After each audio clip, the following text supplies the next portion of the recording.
ನಮಸ್ಕಾರ. ಇದು ಸುದ್ದಿ ವಿಶ್ಲೇಷಣೆ. ನಾನು ಶಶಿಧರ್ ಭಟ್. ಇದು ನನ್ನ ಡಿಜಿಟಲ್ ವಾಹಿನಿ ಸುದ್ದಿ ಟಿವಿ. ಕೊಲ್ಲಿ ರಾಷ್ಟ್ರ ಹೊತ್ತಿ ಉರಿತಾ ಇದೆ. ಅಮೇರಿಕ ಮತ್ತು ಇಸ್ರೇಲ್ ಇರಾನ್ ಮೇಲೆ ದಾಳಿ ನಡೆಸ್ತಾ ಇದ್ದರೆ ಇರಾನ್ ಇದಕ್ಕೆ ಪ್ರತಿಯಾಗಿ ಅಮೇರಿಕ ಸ್ನೇಹಿ ಕೊಲ್ಲಿ ರಾಷ್ಟ್ರಗಳ ಮೇಲೆ ದಾಳಿ ನಡೆಸ್ತಾ ಇದೆ.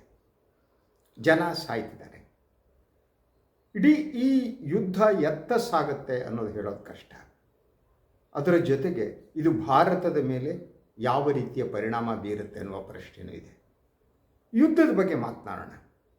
ಕೊಲ್ಲಿ ರಾಷ್ಟ್ರಗಳಲ್ಲಿ ಅಲ್ಲಿರುವ ಪ್ರಭುತ್ವವನ್ನು ಕೆಡಗುವುದು, ತನಗೆ ಬೇಕಾದಂತಹ ಬಾಲಂಗೋಚಿಗಳನ್ನು ಅಧಿಕಾರಕ್ಕೆ ತರುವುದು ಅಮೇರಿಕಾದ ವಿದೇಶಾಂಗ ನೀತಿಯ ಪ್ರಮುಖವಾದ ಭಾಗ ಆಗಿದೆ. ಅಮೇರಿಕ ಕೊಲ್ಲಿ ರಾಷ್ಟ್ರಗಳಲ್ಲಿ ಮಾಡ್ತಾ ಬಂದಿದ್ದೆ ಹಾಗೆ ಅಲ್ಲಿ ಪಪೆಟ್ಗಳನ್ನು ಸೃಷ್ಟಿಸಿದೆ. ಅದರ ವಿರುದ್ಧ, ಅಮೇರಿಕದ ವಿರುದ್ಧ ಯಾರು ಮಾತನಾಡ್ತಾರೋ ಅವರನ್ನು ಹತ್ತಿಕ್ಕುವುದು ಮತ್ತು ಅಲ್ಲಿನ ಯಾರು ಮುಖ್ಯಸ್ಥರಿದ್ದಾರೆ ಅವರನ್ನು ಮುಗಿಸೋದು, ಇನ್ನೊಂದು ಮಾಡೋದು. ಆದರೆ ಇಂತಹ ಒಂದು ವಿದೇಶಾಂಗ ನೀತಿಯ ಬಗ್ಗೆ ಭಾರತದ ನಿಲುವೇ ಇತ್ತಲ್ಲ, ಅದು ಬದಲಾಗಿದೆ. ಅದ್ರ ಬಗ್ಗೆ ನಾವು ಮಾತನಾಡೋಣ ಸಾಧ್ಯ ಆದಷ್ಟು. ಅದಕ್ಕಿಂತ ಯುದ್ಧದ ಬಗ್ಗೆ ಮೊದಲು ಪ್ರಾರಂಭ ಮಾಡಿದ್ರೆ, ಯುದ್ಧಕ್ಕೆ ಒಂದು ನೀತಿ ಬೇಕು ಅನ್ನೋದು. ಮಹಾಭಾರತದಲ್ಲಿ ಈ ಯುದ್ಧದ ನೀತಿಯ ಬಗ್ಗೆ ಮಾತನಾಡ್ತಾರೆ. ಯುದ್ಧ ಹೇಗಿರಬೇಕು ಏನು. ಯಾವಾಗ ಮಹಾಭಾರತ ಯುದ್ಧ ನಡೀತು, ಅಕ್ಷೋಹಿಣಿ ಸೈನ್ಯ ಕುರುಕ್ಷೇತ್ರದಲ್ಲಿ ಇಳಿದ್ರು, ಆವಾಗ ಯುದ್ಧಕ್ಕೊಂದು ನೀತಿ ಇತ್ತು. ಸೂರ್ಯಾಸ್ತ ಆದಮೇಲೆ ಯುದ್ಧ ನಡೀತಾ ಇರಲಿಲ್ಲ. ಅದೇ ರೀತಿ ಯುದ್ಧದ ಸಂದರ್ಭದಲ್ಲಿ ಗದಾ ಯುದ್ಧ ಮಾಡುವಾಗ ಸೊಂಟದ ಕೆಳಗಡೆ ಹೊಡಿಬಾರ್ದು ಅನ್ನುವ ನೀತಿ ಇತ್ತು. ಆದರೆ ಈ ನೀತಿಯನ್ನು ಕೃಷ್ಣನೇ ಉಲ್ಲಂಘಿಸ್ತಾನೆ. ಭೀಮನಿಗೆ ಹೇಳ್ತಾನೆ ಸೊಂಟದ ಕೆಳಗೆ ಹೊಡೀರಿ ಅಂತ. ಯಾಕೆಂದರೆ ದುರ್ಯೋಧನನ್ನು ಕೊಲ್ಲುವುದು ಮುಖ್ಯ ಆಗಿತ್ತು. ಆದ್ದರಿಂದ ನೀತಿಯ ಉಲ್ಲಂಘನೆ ಏನಿದೆ, ಯುದ್ಧ ನೀತಿಯ ಉಲ್ಲಂಘನೆ ಮಹಾಭಾರತದಿಂದನೇ ಪ್ರಾರಂಭ ಆಯಿತು. ದುರ್ಯೋಧನ ದುಷ್ಟನೋ ಒಳ್ಳೆಯನೋ ಅನ್ನೋದು ಏನಿದೆ, ಅದು ಅವರವರ ನೆರೆಟಿವ್ಸ್ಗೆ ಪ್ರಾರಂಭ, ನೆರೆಟಿವ್ಸ್ ಮೇಲೆ ನಿಂತಿರುವಂಥದ್ದು. ಸೊ ಅದರಿಂದ ಅದ್ರ ಬಗ್ಗೆ ನಾನು ಚರ್ಚೆ ಮಾಡಲ್ಲ. ಆದರೆ ಇವತ್ತಿನ ದಿನ ಯುದ್ಧಕ್ಕೆ ಯಾವುದೇ ನೀತಿ ಇಲ್ಲದಿರುವ ಕಾಲಘಟ್ಟ ಅದು. ಮಹಾರಾಜರ ಕಾಲಗಳಲ್ಲಿ, ಸಾಮ್ರಾಟರುಗಳ ಕಾಲದಲ್ಲಿ ಯಾವಾಗ ಯುದ್ಧ ನಡೆದಂಥ ಸಂದರ್ಭದಲ್ಲಿ ಸೈನಿಕರು ಯುದ್ಧ ಮಾಡ್ತಿದ್ರು. ಯುದ್ಧದಲ್ಲಿ ಗೆದ್ದ ಮೇಲೆ ಗೆದ್ದ ಪ್ರದೇಶದಲ್ಲಿ ಲೂಟಿ ಮಾಡುವುದು, ಅಲ್ಲಿಯ ಹೆಣ್ಣುಮಕ್ಕಳ ಮೇಲೆ ಅತ್ಯಾಚಾರ ನಡೆಯುವುದು ಸಾಮಾನ್ಯ ಆಗಿತ್ತು. ಆದರೆ ಯುದ್ಧ ಅನ್ನುವುದು ನಡೆಯುವುದು ಸೈನಿಕರ ನಡುವೆ ಮಾತ್ರ ಆಗಿತ್ತು. ಆದರೆ ಇವತ್ತು ಹಾಗಾಗಿಲ್ಲ. ಇವತ್ತು ಮಹಿಳೆಯರು ಮತ್ತು ಮಕ್ಕಳ ಮೇಲೆ ಬಾಂಬ್ ದಾಳಿ ಮಾಡ್ತಾ ಅವರನ್ನು ಹತ್ಯೆ ನಡೆಸುವಂತಹ ರಾಜಕಾರಣ, ಯುದ್ಧ ಕಾರಣ ಪ್ರಾರಂಭ ಆಗಿದೆ. ಇದನ್ನು ಪ್ರಾರಂಭ ಮಾಡಿದ್ದು ಇಸ್ರೇಲ್. ಗಾಜಪಟ್ಟಿಯಲ್ಲಿ ಸುಮಾರು 75,000ಕ್ಕೂ ಹೆಚ್ಚು ಜನರನ್ನು ನರಮೇಧ ಮಾಡಿತು ಇಸ್ರೇಲ್. ಅಲ್ಲಿ ಮಕ್ಕಳಿದ್ದರು, ಮಹಿಳೆಯರಿದ್ದರು. ಎಷ್ಟೋ ಜನ ತಂದೆಯರನ್ನ ಕಳೆದುಕೊಂಡ್ರು, ಎಷ್ಟೋ ಜನ ಸಹೋದರಿಯರನ್ನ ಕಳೆದುಕೊಂಡ್ರು. ಪುಟ್ಟ ಪುಟ್ಟ ಮಕ್ಕಳ ಜೀವ ಹಾರೋಯಿತು, ರೋದನ ಕೇಳಬಂತು. ಅದು ಈಗಲೂ ಮುಂದುವರೆದಿದೆ.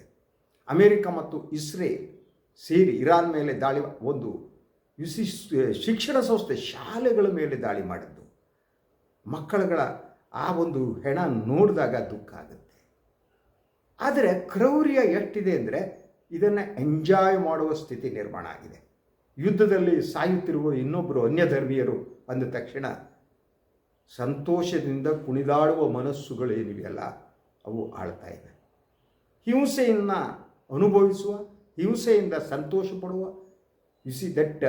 ಸಾವಿನಲ್ಲಿ ಸಂಭ್ರಮಿಸುವಂಥ ವಿಶ್ವದಲ್ಲಿ ನಾವು ಬಂದು ನಿಂತಿದ್ದೇವೆ.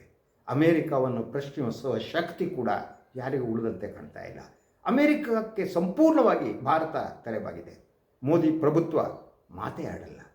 ಅಮೇರಿಕ ಏನು ಹೇಳುತ್ತೋ ಅದೇ ಪರಮವಾದದ್ದು ಅನ್ನುವ ಸ್ಲೇವರಿ ಇದೆಯಲ್ಲ, ಗುಲಾಮಗಿರಿ ಇದೆಯಲ್ಲ, ಅದು ನಮ್ಮಲ್ಲಿ ಕಾಣಲು ಪ್ರಾರಂಭ ಆಗಿದೆ.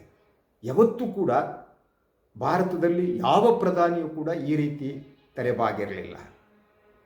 ಅಮೇರಿಕಾದ ಅಧ್ಯಕ್ಷರುಗಳನ್ನು ಪ್ರಶ್ನಿಸುವ ಸುದೀರ್ಘವಾದ ಇತಿಹಾಸ ಜವಾಹರ್ಲಾಲ್ ನೆಹರು ಅವರ ಕಾಲದಿಂದಲೇ ಭಾರತದಲ್ಲಿ ಪ್ರಾರಂಭ ಆಯಿತು.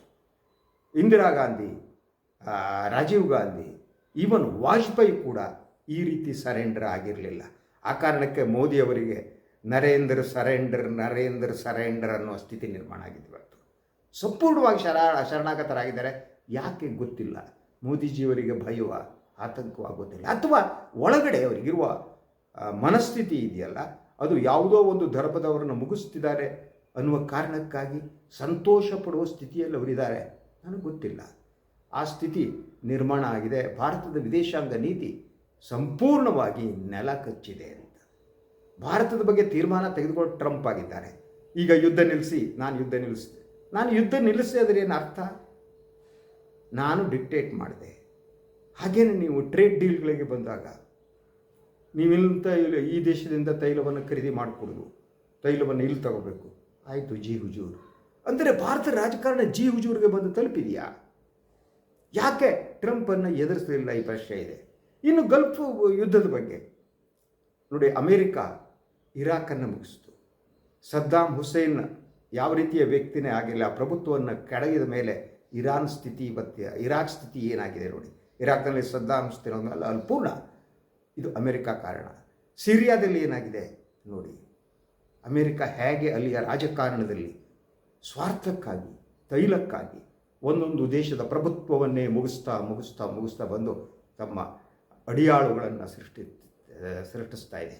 ಇಡೀ ಗಲ್ಫ್ ಇದೆಯಲ್ಲ ನಲುಗ್ತಾ ಇದೆ. ಈಗ ಇಡೀ ಗಲ್ಫ್ ಕಣ್ಣೀರು ಹಾಕ್ತಿದೆ. ಯಾಕೆಂದರೆ ಸುಮಾರು 6ಕ್ಕೂ ಹೆಚ್ಚು ಕೊಲ್ಲಿ ರಾಷ್ಟ್ರಗಳಲ್ಲಿ ಅಮೇರಿಕಾದ ಸೇನಾ ನೆಲೆಗಳಿವೆ. ಆ ಸೇನಾ ನೆಲೆಗಳ ಮೇಲೆ ಇರಾನ್ ದಾಳಿ ನಡೆಸ್ತಾ ಇದೆ. ಸೊ ಇದುವರೆಗೆ ಕೊಲ್ಲಿ ರಾಜಕಾರಣದಲ್ಲಿ ಅಮೇರಿಕ ಏನೇನು ಆರೋಪವನ್ನು ಮಾಡಿ ಯುದ್ಧವನ್ನು ಮಾಡ್ತಾ ಬಂದಿತ್ತೋ ಅವೆಲ್ಲ ಕಾರಣಗಳು ಸುಳ್ಳಾಗಿವೆ. ಸದ್ದಾಂ ಹುಸೇನ್ ಬಳಿ ಇದ್ದಂತಹ ಶಸ್ತ್ರಾಸ್ತ್ರಗಳ ಬಗ್ಗೆ ಅಮೇರಿಕ ಮಾತಾಡಿದ್ದು ಸುಳ್ಳಾಗಿದೆ. ಈವನ್ ಇನ್ನು ನೀವು ಇರಾನ್ದಲ್ಲಿ ತೆಗೆದುಕೊಳ್ಳಿ, ಎನ್ರಿಚ್ಡ್ ಯುರೇನಿಯಂನಿಂದ ಏನು ಅವರು ಅಣು ಶಸ್ತ್ರಾಸ್ತ್ರಗಳನ್ನು ಸಿದ್ಧಪಡಿಸ್ತಾರೆ ಅನ್ನೋದು ಈಗ ಅಲ್ಲಿ ಇಲ್ಲ. ಆ ಹಂತದಲ್ಲಿ ಇಲ್ಲ. ಮಿಸೈಲ್ಗಳನ್ನು ಸಿದ್ಧಪಡಿಸ್ತಾ ಇರೋದು ಅತಿ ಕಡಿಮೆ ವೆಚ್ಚದಲ್ಲಿ ಮಾಡ್ತಿದ್ದಾರೆ. ಆದರೆ ಅಮೇರಿಕ ಇಸ್ರೇಲ್ನ ಕೈಗೊಂಬೆಯಾಗಿದೆ. ಇಡೀ ಅಮೇರಿಕಾದ ರಾಜಕಾರಣವನ್ನು ಇಸ್ರೇಲ್ ನಿಯಂತ್ರಿಸ್ತಾ ಇದೆ. ಸೊ ಬೆಂಜಮಿನ್ ನೇತನ್ಯಾಹು ಅವರನ್ನು ಯಾವ ಶಬ್ದದಿಂದ ಕರಿಬೇಕು ಅಂತ ಅವರಿಗೆ ಸಾವು ತಲ್ಲಣಗೊಳಿಸಲಾರದು. ಸಾವಿನಲ್ಲಿ ಧರ್ಮ ಇದೆಯಾ? ಯಾವುದೋ ಒಬ್ಬ ಧರ್ಮದ ವ್ಯಕ್ತಿ ಸತ್ತರೆ ಆ ಸಾವಿಗೂ ಇನ್ನೊಂದು ಧರ್ಮದ ವ್ಯಕ್ತಿ ಸಾವಿಗೂ ಏನಾದರೂ ವ್ಯತ್ಯಾಸ ಇದೆಯಾ? ಎಲ್ಲರ ಮೈಯಲ್ಲೂ ಹರಿಯುವುದು ಒಂದೇ ರಕ್ತ ಅಲ್ವಾ? ಅವರ ನಂಬಿಕೆಗಳು ಬೇರೆ ಇರಬಹುದು. ಆದರೆ ಬೆಂಜಮಿನ್ ನೇತನ್ಯಾಹು ನರಮೇಧವನ್ನು ನಡೆಸ್ತಾ ವಿಜೃಂಭಿಸ್ತಿದ್ದಾನೆ.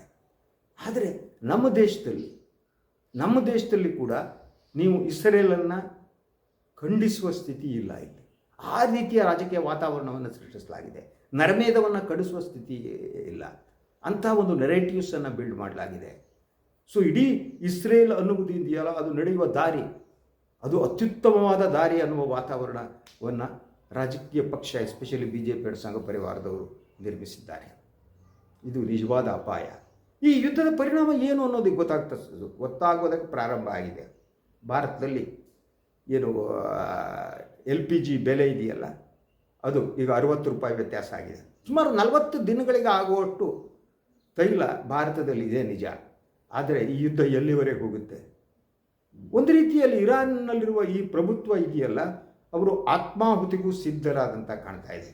ಅದರ ಜೊತೆಗೆ ಟ್ರಂಪ್ ಅನ್ನುವ ಈ ದುಷ್ಟ ಏನಿದ್ದಾರೆ ಅವರ ನಿರೀಕ್ಷೆಗಳು ಫೇಲ್ ಆಗಿವೆ. ಅವರು ಅಂದುಕೊಂಡಿದ್ದು ಆಯಾತುಲ್ಲಾ ಖೊಮೈನಿ ಅವರನ್ನು ಹೊಡೆದು ಹಾಕಿದ ತಕ್ಷಣ ಇರಾನಿನ ಜನ ಎಲ್ಲ ಎದ್ದು ಬಂದು ಸಪೋರ್ಟ್ ಮಾಡಿ ಅವರು ಸರ್ಕಾರ ರಚಿಸ್ತಾರೆ ಅನ್ನುವ ತಪ್ಪು ಕಲ್ಪನೆ ಇತ್ತು. ಯೂಸ್ವಲಿ ಏನಾಗುತ್ತೆ ಗೊತ್ತಾ ನಿಮಗೆ? ಒಂದು ದೇಶದ ಒಳಗಡೆ ಪ್ರಭುತ್ವದ ಬಗ್ಗೆ ವಿರೋಧಗಳಿರ್ಬೋದು, ಎಲ್ಲ ದೇಶದಲ್ಲೂ ಇರುತ್ತೆ. ಆದರೆ ಇನ್ನೊಂದು ದೇಶ ಪ್ರವೇಶ ಮಾಡಿದರೆ ಅದನ್ನು ಯಾರೂ ಒಪ್ಕೊಳ್ಳಲ್ಲ. ಇದು ಸಾಮಾನ್ಯ ಸೈಕಾಲಜಿ. ಭಾರತದಲ್ಲಿ ಇರುವ ಈ ಪ್ರಭುತ್ವ, ಮೋದಿಯವರ ಪ್ರಭುತ್ವ, ನಮ್ಮಂಥವ್ರಿಗೆ ವಿರೋಧ ಇರ್ಬೋದು. ಆದರೆ ಇನ್ಯಾರೋ ವಿದೇಶಿಯರು ನಮ್ಮ ಪ್ರಧಾನಿಯ ಬಗ್ಗೆ ಮಾತನಾಡಿದ್ರೆ ನಾವು ಸಹಿಸಲ್ಲ. ಅದು ನಮ್ಮ ಜಗಳ, ಅದು ನಮ್ಮ ತಾತ್ವಿಕತೆ, ಅದು ನಮ್ಮ ನಂಬಿಕೆ, ಅದು ನಮ್ಮ ದೇಶದ ಒಳಗಡೆ ಜನತಂತ್ರವನ್ನು ಜೀವಂತವಾಗಿ ಇಡುವಂಥದ್ದು. ಅದು ಆದ್ದರಿಂದ ನಾವು ಮೋದಿಯನ್ನು ಪ್ರಶ್ನಿಸ್ತೇವೆ, ಅಮಿತ್ ಶಾವನ್ನು ಪ್ರಶ್ನಿಸ್ತೇವೆ. ಆದರೆ ಅವರನ್ನು ಪ್ರಶ್ನಿಸುವ ಹಕ್ಕು ನಮ್ಮದು ಮಾತ್ರ, ಯಾಕಂದರೆ ನಮ್ಮ ಪ್ರಜಾಪ್ರಭುತ್ವ. ಆದರೆ ಇನ್ನೊಂದು ದೇಶ ಬಂದ್ಬಿಟ್ಟು ಭಾರತದಲ್ಲಿ ಏನಾದರೂ ನಾವು ಪ್ರಭುತ್ವ ಬದಲಾಯಿಸ್ತೇವೆ ಅಂದರೆ ಈ ದೇಶದ ಜನ ಎಲ್ಲ ಒಗ್ಗಟ್ಟಾಗಿ ಹಾಗೆ ಹೇಳುವವರನ್ನ ಎಲ್ಲಿ ಕಳಿಸ್ಬೇಕು ಅಲ್ಲಿ ಕಳಿಸ್ತಾರೆ. ಈ ಸಾಮಾನ್ಯ ಇದು ಕೂಡ ಟ್ರಂಪ್ಗೆ ಅರ್ಥ ಆಗ್ತಾ ಇಲ್ಲ. ಟ್ರಂಪ್ ಎಸ್ಪೆಷಲಿ ಇರುವ ಭಯ ಅದೇನೆ. ಆತನಂತಹ ಸರ್ವಾಧಿಕಾರಿ ಇನ್ನೊಬ್ಬರಿಲ್ಲ. ಅವನು ಏನಿದೆ ಶ್ರೇಷ್ಠತೆಯ ಭ್ರಮೆ ಇದೆಯಲ್ಲ, ಅಮೇರಿಕಾ ಫಸ್ಟ್ ಅನ್ನೋದೇ, ಅದೇ ಇನ್ನೊಂದು ದೇಶದ ಮೇಲೆ ಆತ ಈ ರೀತಿಯ ದಬ್ಬಾಳಿಕೆ ನಡೆಸುವುದಕ್ಕೆ ಕಾರಣ ಆಗಿದೆ. ಅದ್ರ ಜೊತೆಗೆ ಅಮೇರಿಕಾದ ಜನತಂತ್ರ ಜೀವಂತವಾಗಿದೆ. ಅಲ್ಲಿ ಗುಲಾಮರು ಕಡಿಮೆ, ಬಟ್ಟಂಗಿಗಳು ಕಡಿಮೆ. ಇಂಡಿಯಾದಲ್ಲಿ ಹಂಗಲ್ಲ. ಸೊ ಅಲ್ಲಿ ಈ 2 ದಿನಗಳ ಹಿಂದೆ, ನಿನ್ನೆ ಅಲ್ಲ ಮೊನ್ನೆ, ಒಂದು ಸಮೀಕ್ಷೆಯನ್ನು ನಡೆಸಲಾಯಿತು ಕೊಲ್ಲಿ ರಾಷ್ಟ್ರಗಳ ಬಗ್ಗೆ. ಆ ಸಮೀಕ್ಷಾ ವರದಿಗಳು CNN ಮತ್ತು ಬೇರೆ ಬೇರೆ ಅಮೆರಿಕ ಚಾನಲ್ಗಳಲ್ಲಿ ಬಂದಿವೆ, ತಾವು ನೋಡ್ಬೋದು. ಸೊ ಗೂಗಲ್ ಮಾಡಿ ಆ ಸಮೀಕ್ಷಾ ಅಂಕಿಅಂಶಗಳು ತಮಗೆ ಸಿಗ್ತವೆ. ಅದರ ಪ್ರಕಾರ ಅಮೇರಿಕಾದ ಪ್ರತಿಶತ 56% ಜನ ಈ ಕೊಲ್ಲಿ ಯುದ್ಧವನ್ನು ತಿರಸ್ಕರಿಸಿದ್ದಾರೆ. ಅಮೇರಿಕ ಅನಗತ್ಯವಾಗಿ ಯುದ್ಧದಲ್ಲಿ ಪ್ರವೇಶ ಮಾಡಿದೆ, ಟ್ರಂಪ್ ಅವರ ಇಡೀ ರಾಜಕೀಯ ನೀತಿ ಏನಿದೆ ಇದು ಸರಿಯಿಲ್ಲ ಅಂತ ಹೇಳಿದೆ. ಸೊ 42% ಜನ ಏನಿದ್ದಾರೆ, 44% ಅನಿಸುತ್ತೆ, ಅವರು ಅಪ್ರೂವ್ ಮಾಡಿದ್ದಾರೆ. ಆದರೆ ಅಮೇರಿಕಾದ ಬಹುಸಂಖ್ಯಾತರು ಟ್ರಂಪ್ ಅವರ ಈ ಯುದ್ಧ ಏನಿದೆಯಲ್ಲ ಇದನ್ನು ತಿರಸ್ಕರಿಸಿದ್ದಾರೆ. ಭಾರತದಲ್ಲಿ ಸಾಧ್ಯನಾ? ಭಾರತದಲ್ಲಿ ನಾವು ಒಟ್ಟಾರೆಯಾಗಿ ನಮ್ಮ ಪ್ರಭುತ್ವ ಏನಿದೆ, ಮೋದಿಯವರ ಸರ್ಕಾರ ಏನಿದೆ, ಆ ಸರ್ಕಾರದ ವಿರುದ್ಧ ಮಾತನಾಡಿದರೆ ಅವರು ಬಾಯಿ ಮುಚ್ಚಿಸುವ ಕೆಲಸ ನಡೀತೆ. ಆದ್ದರಿಂದ ನಮ್ಮ ಜನತಂತ್ರ ಇದೆಯಲ್ಲ, ಆ ಜನತಂತ್ರ ಇನ್ನೂ ಪಕ್ವ ಆಗಲೇ ಇಲ್ಲ. ಯಾಕಂದರೆ ಇದು ಬಟ್ಟಂಗಿಗಳ ದೇಶ. ಈ ದೇಶದ ಬಹುತೇಕ ಜನ ಬಟ್ಟಂಗಿತನದಲ್ಲೇ ತಮ್ಮ ಬದುಕನ್ನು ಕಳೀತಾರೆ. ಪ್ರಶ್ನಿಸುವುದು ಹೊರಟೋಗ್ಬಿಟ್ಟಿದೆ. ಯಾರು ಯಾರನ್ನು ಪ್ರಶ್ನಿಸಲಾರರು. ಪ್ರಶ್ನಿಸಿದ ತಕ್ಷಣ ಪ್ರಶ್ನಿಸಿದವರಿಗೆ ದೇಶದ್ರೋಹಿ, ರಾಷ್ಟ್ರದ್ರೋಹಿ ಅಂತ ಹಣೆಪಟ್ಟಿಯನ್ನು ಹಚ್ಚಲಾಗ್ತಾ ಇದೆ. ರಾಷ್ಟ್ರ ಪ್ರೇಮ ಯಾವುದು, ರಾಷ್ಟ್ರದ್ರೋಹ ಯಾವುದು ಅನ್ನುವ ವ್ಯತ್ಯಾಸವನ್ನೇ ಈ ದೇಶದಲ್ಲಿ ಮರೆಸಲಾಗಿದೆ. ಅಂಥ ಭ್ರಮಾತ್ಮಕವಾದ ವಾತಾವರಣವನ್ನು ಈ ದೇಶದಲ್ಲಿ ಸೃಷ್ಟಿಸಲಾಗಿದೆ. ಯಾವಾಗ ಪ್ರಶ್ನಿಸುವವರು ಇರ್ತಾರೋ ಆಗ ಜನತಂತ್ರ ಆರೋಗ್ಯವಾಗಿರುತ್ತೆ. ಭಾರತದ ಜನತಂತ್ರಕ್ಕೆ ಇವತ್ತು ಆರೋಗ್ಯ ಇಲ್ಲ. ಭಾರತದ ಜನತಂತ್ರ ಅನಾರೋಗ್ಯದಿಂದ ಬಳಲ್ತಾ ಇದೆ ಅಂತ ನನಗೆ ಅನಿಸುತ್ತೆ. ಯಾಕಂದರೆ ಇಲ್ಲಿ ಪ್ರಶ್ನಿಸುವುದು ಅಪರಾಧ. ಇಲ್ಲಿ ಮೆರೆಯುತ್ತಿರುವುದು ಪೂಜಾ ಸಂಸ್ಕೃತಿ. ಭಾರತದಲ್ಲಿ ಒಂದು ಪೂಜಾ ಸಂಸ್ಕೃತಿ ಇದೆ. ನಮ್ಮ ಒಂದು ದಿನದ ಅವಧಿಯಲ್ಲಿ 3/4 ಭಾಗ ನಾವು ಪೂಜೆಯಲ್ಲೇ ಕಳಿತೀವಿ. ಇದು ಭಾರತದ ಪರಿಸ್ಥಿತಿ. ಇಂಥ ಸ್ಥಿತಿಯಲ್ಲಿ ಪೂಜೆ ಮಾಡದವರನ್ನು ಏನಿದಾರಲ್ಲ ಅವರು ಚಾರ್ವಾಕರೋ ಅಯೋಗ್ಯರೋ ಅಂತ ತೀರ್ಮಾನಕ್ಕೆ ಬರ್ತಾರೆ. ಆದ್ದರಿಂದ ಈ ಪೂಜೆ ಮಾಡುವುದು ದೇವರಿಂದ ಮೋದಿಯವರೆಗೆ ಬಂದಿದೆ. ಮೊದಲು ದೇವರ ಪೂಜೆ ಪ್ರಾರಂಭ ಆದ್ದು ಈ ಮೋದಿ ಪೂಜೆವರೆಗೆ ಬಂದಿದೆ. ಮೋದಿಯವರನ್ನು ಪ್ರಶ್ನಿಸಿದ ತಕ್ಷಣ ನಾವು ಚಾರ್ವಾಕರು, ದೈವದ್ರೋಹಿಗಳಾಗ್ತೀವಿ. ಮತ್ತು ದೇವರು ಮತ್ತು ಮೋದಿಯ ನಡುವೆ ಒಂದೇ ಅನ್ನುವ ವಾತಾವರಣ ಸೃಷ್ಟಿಸುವುದಕ್ಕೆ ಇಡೀ BJPಯ ಥಿಂಕ್ ಟ್ಯಾಂಕ್ ಟ್ರೈ ಮಾಡಿದೆ. ಜನ ಈ ಮೂರ್ಖತನದಲ್ಲಿ ಕಳೆದೋಗ್ತಾ ಇದ್ದಾರೆ. ಆದ್ದರಿಂದ ಈಗ ಕೊಲ್ಲಿ ರಾಷ್ಟ್ರಗಳ ವಿಚಾರಕ್ಕೆ ಬಂದರೆ ಭಾರತ ಯಾಕೆ ಸೈಲೆಂಟ್ ಆಗಿದೆ? ಮೌನ ಯಾಕೆ? ಈ ಮೌನ ಇದೆಯಲ್ಲ ಇದು ಬಹುದೊಡ್ಡ ದುರಂತ. ಒಬ್ಬ ವ್ಯಕ್ತಿ ಆಗಲಿ, ಒಂದು ಸರ್ಕಾರ ಆಗಲಿ ಪ್ರಶ್ನಿಸುವುದು ಗೊತ್ತಿರಬೇಕು. ನನ್ನದು ಇದು ಭಿನ್ನಾಭಿಪ್ರಾಯ ಇದೆ ಅಂತ ಹೇಳುವುದು ಗೊತ್ತಿರಬೇಕು. ಹಾಗಿದ್ರೆ ಮಾತ್ರ ಆರೋಗ್ಯಕರ ಸಮಾಜ ಇರೋದು ಸಾಧ್ಯ. ಆದರೆ ಈ ಮೌನ ಇದೆಯಲ್ಲ ಇದು ಅಪಾಯಕಾರಿಯಾದ ಮೌನ. ಭಾರತ ಅಲ್ಲೂ ಇಲ್ಲ ಇಲ್ಲೂ ಇಲ್ಲ ಅನ್ನುವ ಸ್ಥಿತಿಯಲ್ಲಿ ಭಾರತ ಇದೆ ಅನ್ನೋದು ನನಗೆ ತುಂಬ ದುಃಖದ ನೋವಿನ ವಿಚಾರ ಆಗಿದೆ. ಇದು ಇವತ್ತಿನ ಸುದ್ದಿ ವಿಶ್ಲೇಷಣೆ. ಇನ್ನೊಂದು ವಿಚಾರದ ಮತ್ತೆ ಬರ್ತೀನಿ. ನಾನು ವಾಯಿನ್ ಲೈಕ್ ಮಾಡಿ, ಸಬ್ಸ್ಕ್ರೈಬ್ ಬೆಲ್ ಐಕಾನ್ ಪ್ರೆಸ್ ಮಾಡೋದಕ್ಕೆ ಬರಬೇಡಿ. ಹಾಗೆಯೇ ಸಾಧ್ಯ ಆದರೆ ಸಹಾಯ ಮಾಡಿ. ಸ್ವತಂತ್ರ ಪತ್ರಿಕೋದ್ಯಮವನ್ನು ಉಳಿಸಿ ನನ್ನನ್ನು ಆಶೀರ್ವದಿಸಿ. ನಮಸ್ಕಾರ.